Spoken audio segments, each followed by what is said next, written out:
Good evening, ladies and gentlemen. Wow, did you all see that? Melbourne versus St Kilda. What a putrid display by Ross Lyon's men. Absolutely shocking. Nah, unacceptable. More than unacceptable. No sugarcoating that. Absolutely lacklustre, lacking heart, lacking skill execution, basic errors, dropping simple marks without pressure. I could go on and write a chapter about this. That's how diabolical the performance was. And look, that's not to take anything away from Melbourne. I thought fantastic. New coach, new era, new chapter for them. Doesn't mean they can't win games. Doesn't matter who they come up against. Stephen King has revamped the list a little bit.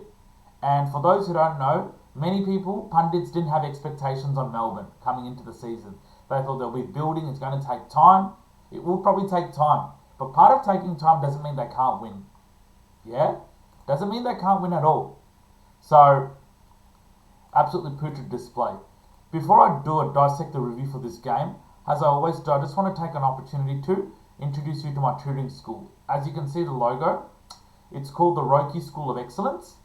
It's an academic tutoring school founded by my wife and I, where we offer group and individual classes for years 5 to 12 mathematics, all levels, except year 12 specialist maths, and South Indian. We also offer classes, group and individual, for South Indian classical drums, an electronic percussion instrument called octopad, and Western drums. So if you have a child, or if you know of any loved ones who might be interested, please do circulate our details to them. We'll be more than happy to help them with enrolments. Enrolments are open throughout the year, okay? So jump on board and we'll be more than happy to accommodate.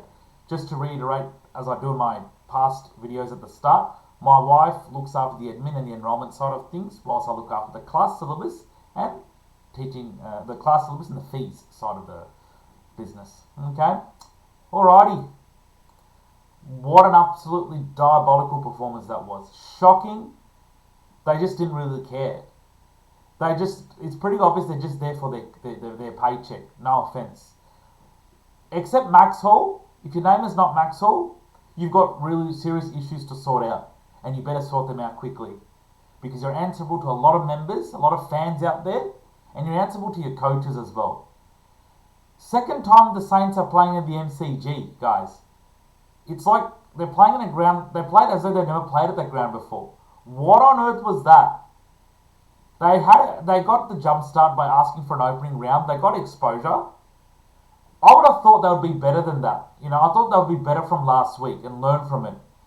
Stephen King had Melbourne all up for this game. And mind, it was just their first game. Like I said in my preview for this game, D's fans, new coach, new era, they had every reason to come to this game up and about, to come humming. Stephen King tuned that mentality into his players. And I would have thought Ross would have tuned the mentality of being better than what we were last week against Collingwood. Nah. Absolutely not. Absolutely shocking. Okay? Max Hall, he can take a bow. The only heart and soul player of today's performance. 4 goals. If he wasn't there, this loss should have been more embarrassing. Could have been and should have been and would have been. There's no flat out denying that. That's how shocking it was. Max Hall's one of the youngest players, guys. He's not a 30-year-old.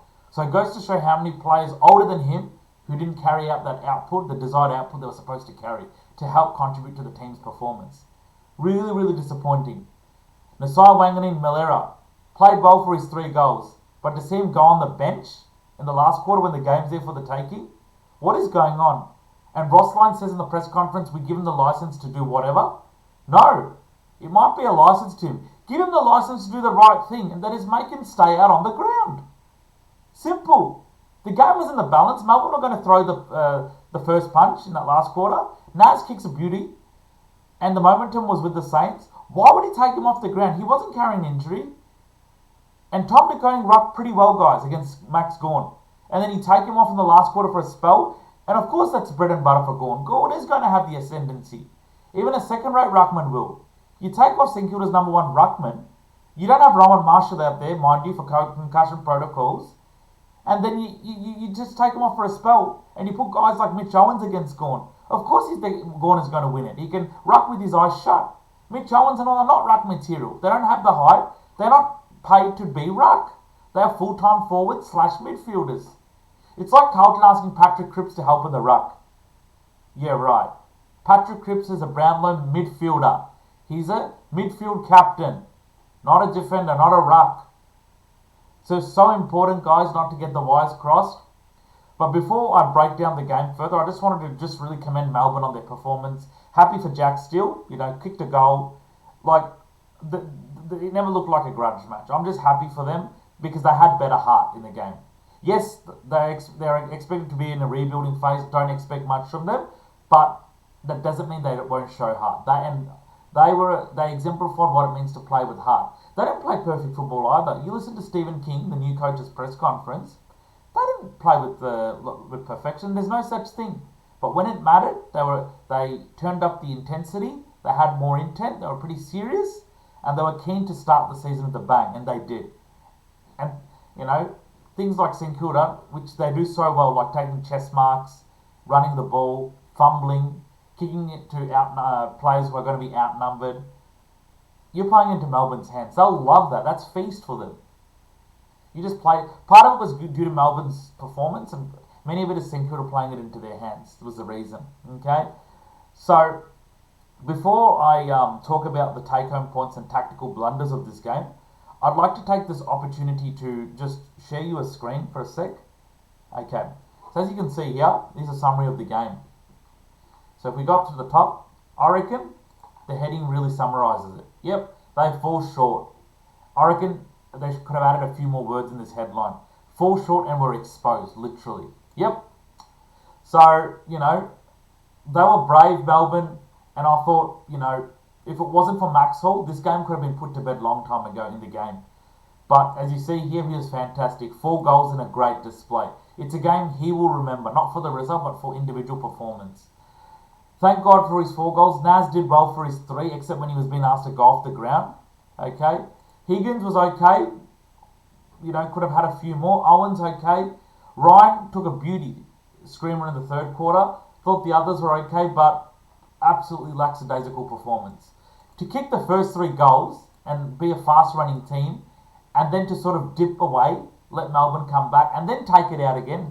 So I know there was a lot of lead changes and oscillations in the game, but when Melbourne were coming and took the lead, and for St Kilda to stop and prop because of that, nah, that's absolutely diabolical. The urgency in that last quarter was absolutely filthy. Maxwell kicks that goal, they were within 7 points, guys. But then it was just stop and prop. What on earth was going on? Was it a psychological thing? Was it because they feel, okay, we're not ready to play at MCG? Guys, if you want to play finals, you got to learn to play and win games at the home of footy, like the MCG. There's no excuse. Yeah?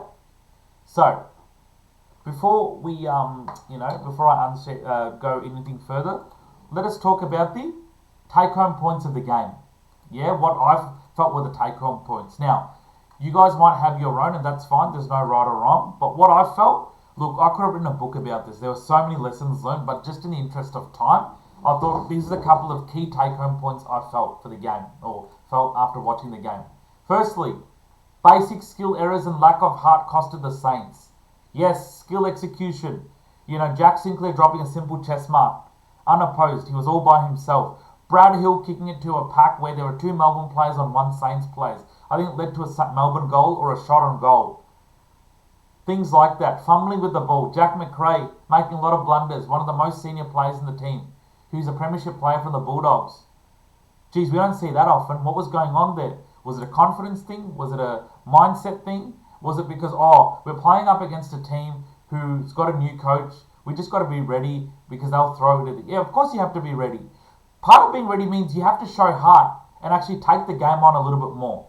I thought the Saints did well to score high, 107 points. But the way they went about losing was really ridiculous. Yeah, now you'd all say... you could look at it as glass half full. Last week was by 12 points. Today was by 13. It's like, that's nothing. It's only 12 or 13 points. What are we whinging? Or you could actually flip the script and be like, 12 points, 13 points in games that we were in a winning position. Yeah, we were. We absolutely were. When you see the way the Saints started the way they did, and look, of course Melbourne are going to come back here and there, but to stop and prop and to play like rock stars, thinking it was going to happen. Nah, unacceptable. Absolutely shocking attitude, needs to be changed, and it has to change quickly. Otherwise, panic stations are going to hit hard for Ross and coaching staff, okay? There will be a lot of attention on the players. Remember one thing, for those who don't know, Saints were one of the busiest teams in the off-season last year, splashing cash, getting 4 players. Now, the headlines are probably about what's the point? They're not even able to win. Rightly so. We've asked for those headlines. Can we get angry about them? Absolutely not. It's going to come. If you're going to dish up performance like that, expect a bit of attention from the media. Absolutely. Okay? Even Carlton, even though they escaped beating Richmond by 4 points, even they're getting a lot of attention for that. So just imagine how much more attention a team like St Kilda will come. Yeah? Number 2, new coach, new era for Melbourne. Expect them to be guns blazing. That doesn't mean playing perfectly or winning every game, but I expect them to throw the towel a little bit. They want to do Stephen King proud. Remember one thing, this is a club that lost their previous coach, who was sacked, Simon Goodwin, after the Saints beat them last year. Goody was sacked, a premiership coach. So to keep going through new coaches is a bit of a pain in the neck for any club. Okay? So a team like Melbourne would want to start the season with a bang, and that's what they did. So you expect them to throw a bit of punch here and there, run hard, show some attack, show a lot of pressure. That's what they pride their game on. That's what they did. Okay?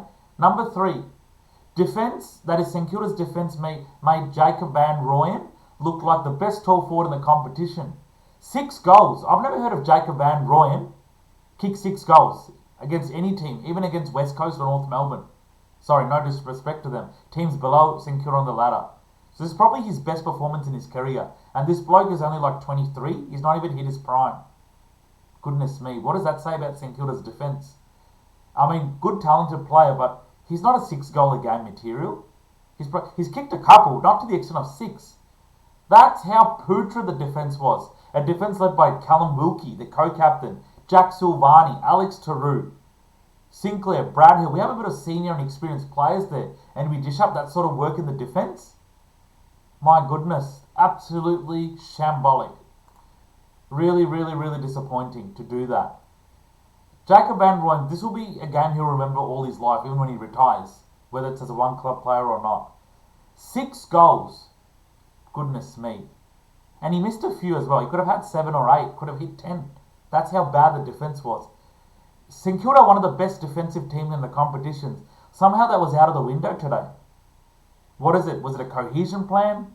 Was it just a mindset of the players? Was all what they were taught previously being undone slowly? Is it a confidence thing? Is it a self-esteem thing? It's a lot of questions to ask, guys. And look, I'm not sure if me especially asking these questions, I'll get all the answers. I'm not sure. I hope so. But I'm not expecting either. But boy, there's a lot of food for thought in this, no doubt. Number 4, this lad can walk out, is the only Saints player who's entitled to walk with his head high in that result. If it wasn't for him and his 4 goals, this game could have been even nasty. And Melbourne missed a few goals too. It could have been a 50-point loss. Max Hall was fantastic. 4 goals. A player on the rise, guys. The way he puts his heart, he's a terrific player to watch. Gives his heart and soul in different circumstances. Did well for his 4 goals. Okay. Number 5. 2 weeks ago, it was all, pumping up, getting excited for the season. 2 weeks later, it's such a long time. We now are 0 wins and 2 losses. And we have teams in the next 2 weeks who are coming off pretty big losses and who are looking to rebound. GWS next Saturday afternoon, 4:15, up in Sydney. I don't know if they'll get some players back. And Brisbane Lions the week after at Marvel. And I don't know if they'll get some players back. They'll be looking to, try and reset from there. They have to get these next 2-3 weeks right. Otherwise, things will start to slip away, though it's early days. That's how volatile a situation the Saints find themselves in now. And they are the ones, and they only have themselves to blame, guys. They only have themselves to blame. They can't take it on anyone else, not on their supporters, not on the media. They're shooting themselves in the foot playing this sort of game. And we were tipped to be one of the hardest sides to play against defensively. Now, a team like Melbourne, the way they kick, they don't even have a midfield. No Petrarca, no Oliver. Jack Viney wasn't in the side. But without some of their key players, they were able to strike like this. Just imagine how other teams would find St Kilda. Teams below St Kilda on the ladder would find that. They'd be licking their lips. We should not give them an opportunity to do that. Okay? So, these are my lessons I felt I've learned from the game, guys. As always, you're more than welcome to comment on your thoughts and in the video. And, there's no right or wrong, so I welcome any thoughts. Now, on that, I also have some tactical blunders I've also observed in the game. There's a whole heap. But the key one, why would you put Naz or Nasai Wanganin Malera on the bench in the last quarter? Kicks a lovely goal, snaps on his right foot, kicks a goal, puts St Kilda within touching distance, and then Ross calls him on the bench. And Ross Lyon gets asked this question in the press conference, he says, I give him the license to play anywhere. Yeah, give him the license, but give him the license to be on the ground. Especially when the game was there for the taking. This is going to be a big topic of discussion this week. I expect it to be talk of the town topic. Rightfully so, for the wrong reasons. You don't put your best player on the bench like that. And to make it worse, you're giving TDK, Tom De Koning, a spell on the bench in the last quarter. Tom De Koning rucked well, guys. I thought he matched it with Gorney on most occasions. But in that last quarter, you're just giving Max Gawn the ascendancy. You're putting Mitch Owens in the ruck healer. They're not that ruck material like Tom De Koning. We didn't have Rowan Marshall, who was out with concussion protocols, and you give TDK a spell. What on earth was that? Is it a coaching thing? Is it a tactical blunder? I think it was a tactical blunder. Max Gawn will ruck with his eyes shut if you're going to put TDK on the bench. He doesn't even have to open his eyes and win the hit-outs. He'll be able to do it with his eyes shut. That's how bad a decision it was. They have to think about it, guys, the team, Saints. Some of the decisions you make, you can make the decisions all you like. You got to think, is it a valid decision? Is the timing good? Is there a better time to do it? And I'm just not sure if St Kilda really had those questions in mind when executing a decision that meant putting Naz on the bench after he kicks that goal for most of the last quarter when we needed his services the most. That really did hurt, guys. That was really, really painful to watch. So, I mean, it just says a lot about, the team doing this by acting like the way they did. What are you trying to prove? Okay, I'm going to leave it there, guys. Very, very disappointing, no doubt. Full credit to Melbourne. Take nothing away from them. I thought they played with better intent. New coach, Stephen King, has got them to play a bit guns-blazing football, which won't work perfectly all the time, but it doesn't matter. They're able to get the chocolates in front of their home fans. And look, I always have my respect for Melbourne supporters. They're not like other base supporters. Quite humble. They've been through some heartbreaks whiles ago, so they understand. And I was very happy for them. Happy for Jack Steele, to be honest, to taste victory in his new colours. And my next video, guys, will be a preview of the GWS game. Comment your thoughts. Hit the subscribe button if you haven't. And feel free to, circulate this channel to everybody else whom you know might be interested. The more subscribers, the better. Take care. Enjoy your week. I certainly will. I've got work this week, so I just got to move on to that. The sun will wait. The sun will rise. I've got to look forward to it. And yeah, keep the comments coming. Keep your thoughts coming. It'll be interesting to see what you think. Have a great rest of the week, and I'll speak to you soon in my next video, which will be a preview of the Giants game. Take care, and have a great week. Good night, guys. Bye-bye.